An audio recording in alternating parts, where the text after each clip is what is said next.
Good evening, everyone, and thank you for joining us on a special Friday night edition of At the Post Live, here live at the Parting Glass Restaurant. We've got a great lineup of guests tonight. Some you've seen on the show before, some you haven't, and all of them will be big players in tomorrow's incredible Travers Day card, but none more so than my good friend sitting next to me, a man who I have assured is the most popular guy in the room, the great Javier Castellano. Thank you, guys. You warmed up pretty well. You had 2 wins today on the New York Bred card. Yes, absolutely. And Offering Plan was one of them. And I was reading a quote from you. You were saying how he's really one of your favorite horses. A cool horse, right? It's a cool horse. It's a pro horse. It's a seven-year-old horse. But always, I like to. He always show up. He knows the wire and always being right in the morning. 1, 2, 3. You know, it's interesting in talking to you and to Chad Brown on a number of occasions, horses. There are a lot of times I feel like Chad will rely on you. It's a different, obvious relationship with trainers. Do you find yourself comfortable, whether it's Chad Brown or other trainers, in sometimes coming to them with an idea, maybe you want to ride a horse a little differently? I think everybody have a good relationship. Everybody's different. I think I'm very lucky, fortunate to ride for Chad Brown, one of the best trainers in the country. We have a good relationship, and I feel comfortable with him every time I ride it because we talk so before the race, and he had own analysis, I make him own analysis, and we put it together in the party, and we discussed a little bit the race. Sometimes agree, sometimes disagree, but always we share information, and you always, I believe it or not, always have good things when making your own opinion. There are times he's actually said to me after a race, that's all Javier. He told me he was going to ride him that way, and I didn't want to ride that way. It's correct. I think I give a lot of credit because I give a lot of credit. Sometimes you and your own, and I think it make your own decision. I don't have much not to say, and I think I make my own decision. Sometimes it works, sometimes it doesn't. It must be hard, too, because it's one thing to ride a horse, and you're going to lose. Obviously, no matter how well you're doing, you're going to lose more frequently than you win. But I imagine you put yourself out there. I mean, it's one thing. It'd be easy if you just go into a trainer and let them tell you what to do, and then you try to do it. You put yourself on the line when you say, I want to try to ride this horse differently. Correct. The worst part are games, sometimes the training and the party. That's exactly what they want to ride the horses.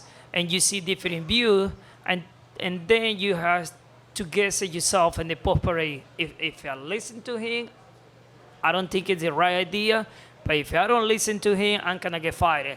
Basically, they lock him up, you hang, and I think that's not a good idea. I think sometimes whole race is unpredictable. Anything can happen. I think you have to make your own decision and make your best judgment in the race. So tomorrow, Travers Day, you'll be riding Looking at Bikinis in the Travers, who a major contender. You and I have had a little bit of a disagreement about his last race, but I think you'll agree his last race is better than it looks. Correct.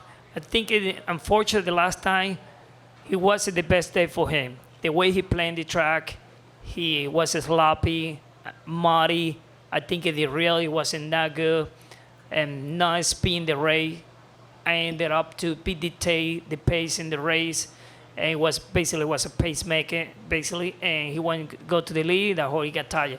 But remember one thing about the horse, never been 2-turn before. I think last time it was the first time he went 2-turn. I think it stretched him out, young horses. Sometimes they get distracted a little bit. I think it didn't work out for him. I get it, I understand. A lot of people criticize, except Andy Sully, he did. Including me, his good friend. I picked on him. I'm a mean guy. And what's I say? Bill Mott's here. He's kind of got the horse you got to beat in there. You worried about Tacitus there in the Travers? He's the horse to beat, right? I do, definitely. I think it's the credit. I give a lot of credit to the horse. It's a good horse. And unfortunately, it didn't have the luck in the race. One thing about this game, you need to have a luck. You can have the best horse in the race, but you can get beat. Absolutely. I think it's most important you have to lucky, and I hope everything work out great. Right, you can do everything right and still lose, or have something happen and have it not be your fault. So you're riding some other big horses here. You're riding Come Dancing for Carlos Martin. Will be joining us in a little while, and that's the first time you've ridden her, right? She's in the ballerina. She's a big favorite.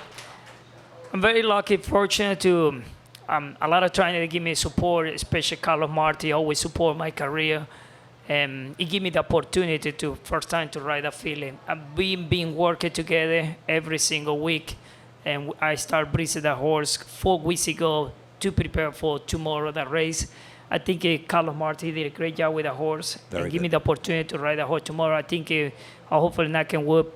Let's pray. Hopefully the horse is gonna show up tomorrow. I have a lot of confidence. I think we can win the race tomorrow. If she shows up with her best race, she's probably too good for those horses. I think it should, believe me or not, I think one of the best field in the country. Yeah, the way I she agree. working and the way she show up, and I think Carlos, he managed the horse in the right way.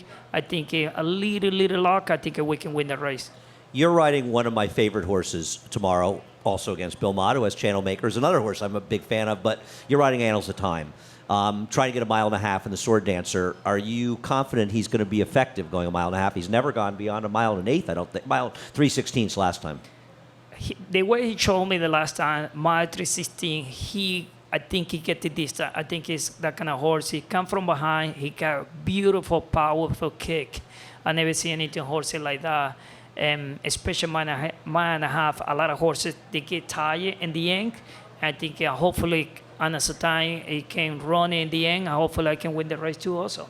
You know, he's a funny horse, and I keep bringing up Bill Mott, but he hasn't accomplished nearly as much, and you can't say he's as good as, but in some ways he reminds me of a very good horse that Bill Mott had, Shakespeare.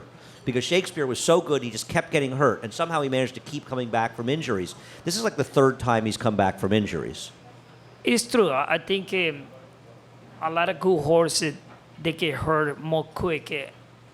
I mean, I'm not training.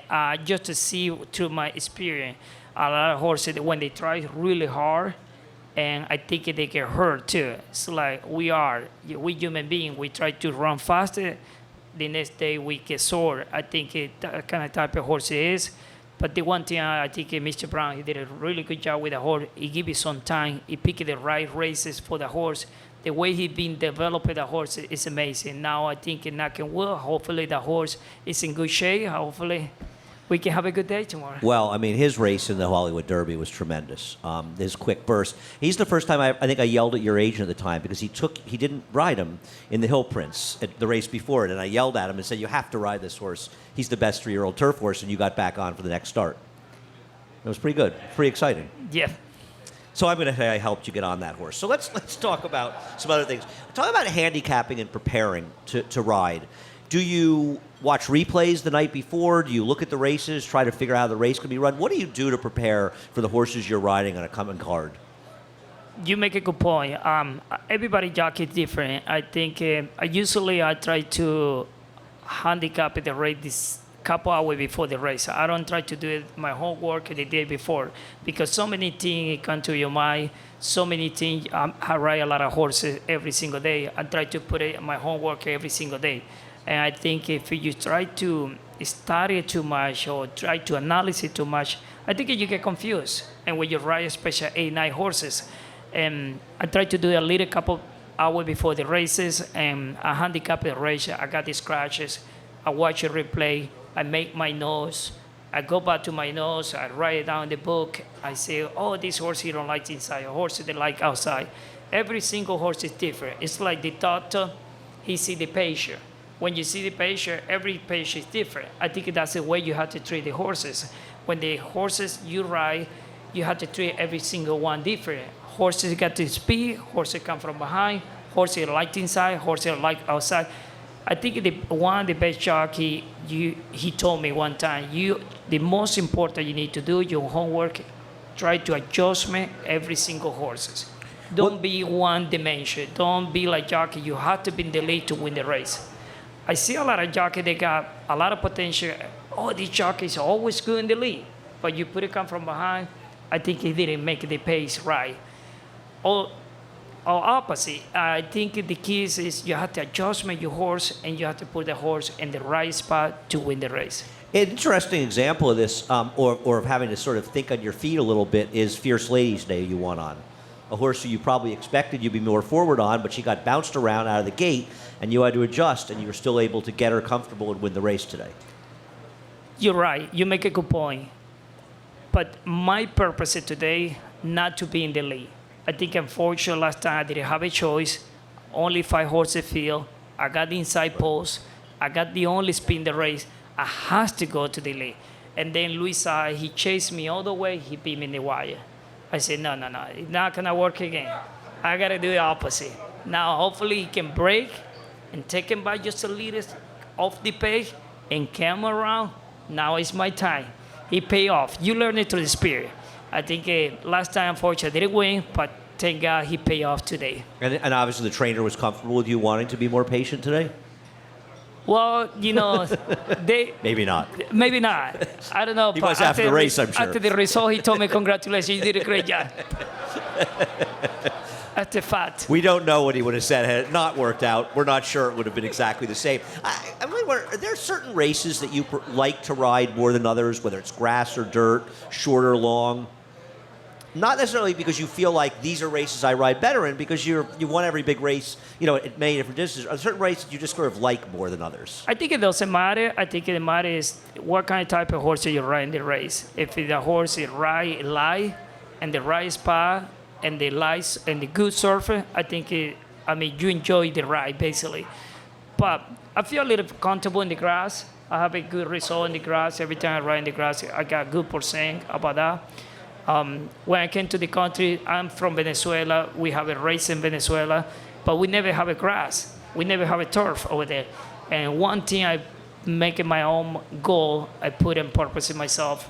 I gotta learn how to ride in the turf. I gotta watch a lot of races. I learned it to two people. I've been watching Jose Santo. I love Jose Santo on the turf. And I see Jerry Bailey and Pat Day. Those 3 guys, I watch every single turf. And I made a lot of mistakes. I lose races just to watch them, how they do in the race. Just to watch them, it's time to move. God damn, I got beat. But in the long term, he pay off. I have a good result, and I think I'm very lucky to be around with those guys. Yeah, well, you've done pretty well. Things have worked out pretty well for him. Javier's going for his 7th win in the Travers tomorrow. We were talking about it. We don't even know if he's ridden 15 times. You have the best win percentage in a big race in the Travers of any rider ever. So hopefully tomorrow will be number 7. I hope it too. I think I'm very lucky, fortunate. A lot of people, they give me opportunity to ride the best horses, and the owner, the trainer, to put me in that spot. And I enjoyed the opportunity. I'm very blessed to win 6 Travers in my career. Hopefully, like you say, hopefully tomorrow could be my 7th. I'm very optimistic, very positive tomorrow with my horse, and hopefully I can knock it down. All right, man. Well, we feel blessed and lucky to have had you here today. Thanks to Javier Castellano for joining us and At the Post. Javier, thank you so much. Thank you, guys. Stay with us. We come right back.